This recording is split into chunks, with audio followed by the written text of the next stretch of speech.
Rose petals scattered across shattered glass. Wedding dress stained crimson with wine. Cousin's jealous rage captured on video. But the bride's smile never wavered. Because she had already planned the perfect revenge that would change everything.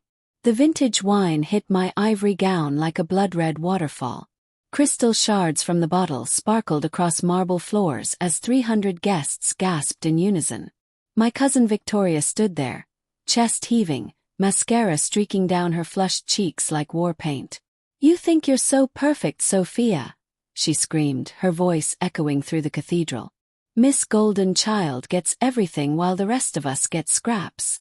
The 7-tier wedding cake followed next. Victoria's manicured fingers dug deep into white fondant roses, hurling chunks across the altar. Guests pulled out phones, recording every second of her meltdown. My new husband stepped forward, but I caught his arm. "Not yet. I had been waiting for this moment for months. Victoria needs space to express herself," Aunt Margaret announced, wrapping protective arms around her daughter like she always did. "Sophia, you know how sensitive she is about being overlooked. 28 years old and still playing the victim card. Still getting rescued by mommy every time her jealousy boiled over." I stood there in my ruined dress, silent and composed, while Victoria sobbed crocodile tears into the microphone meant for wedding vows. The guests whispered among themselves, but I just smiled serenely. They thought I was being gracious. They had no idea I was being strategic. That night, while Victoria celebrated her dramatic performance with tequila shots at the hotel bar, I made my first move.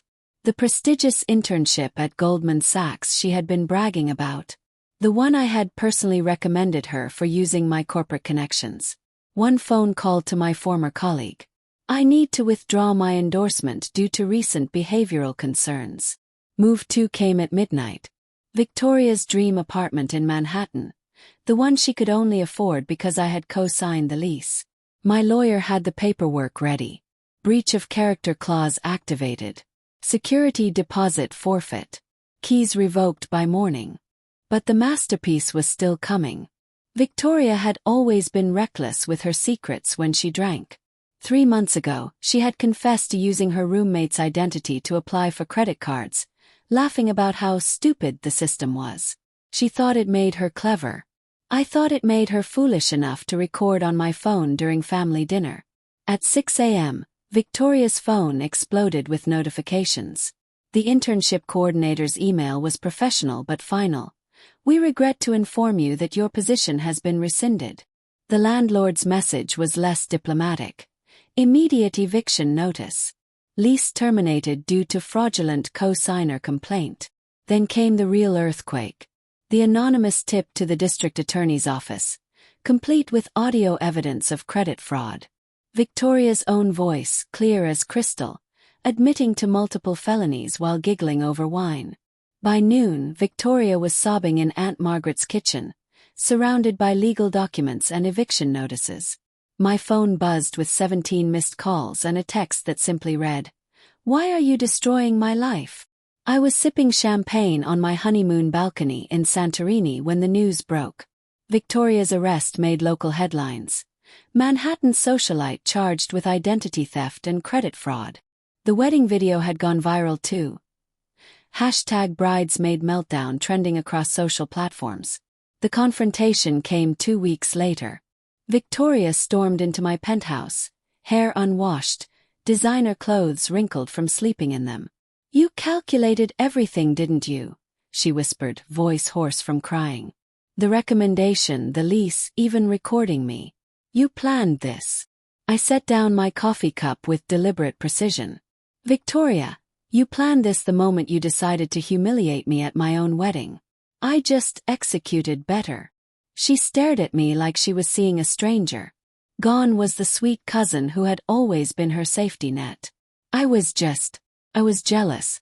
"You have everything." "Had," I corrected gently. "You had opportunities. You had family support. You had my help. But you chose destruction over gratitude. Actions have consequences." The silence stretched between us like a chasm. No more tantrums. No more excuses. Just the cold realization that her victim act had finally met its match. Aunt Margaret tried intervention calls, but I had learned to let them ring. Victoria's legal troubles, her financial ruin, her social exile. None of that was cruelty. It was simply cause and effect. 6 months later, I heard through family gossip that Victoria was working retail, living with her parents, attending court-mandated therapy. She had tried posting sob stories on social media about family betrayal, but the wedding video kept resurfacing. Public opinion was not kind to cake-smashing, wine-throwing bridesmaids. Meanwhile, my husband and I built our empire quietly. New business ventures, charity galas, a life of purpose and peace. No drama, no chaos, just the satisfaction of boundaries finally enforced. They called me ruthless. I called it self-respect. Sometimes the sweetest revenge is simply allowing someone to face the natural consequences of their choices. Victoria had spent years assuming my silence meant weakness. She learned too late that it meant preparation. Let people mistake your patience for passivity. Let them confuse your planning with luck. Then watch them realize that quiet waters run deeper than they ever imagined. True power doesn't need to announce itself. It simply acts when the moment is perfect.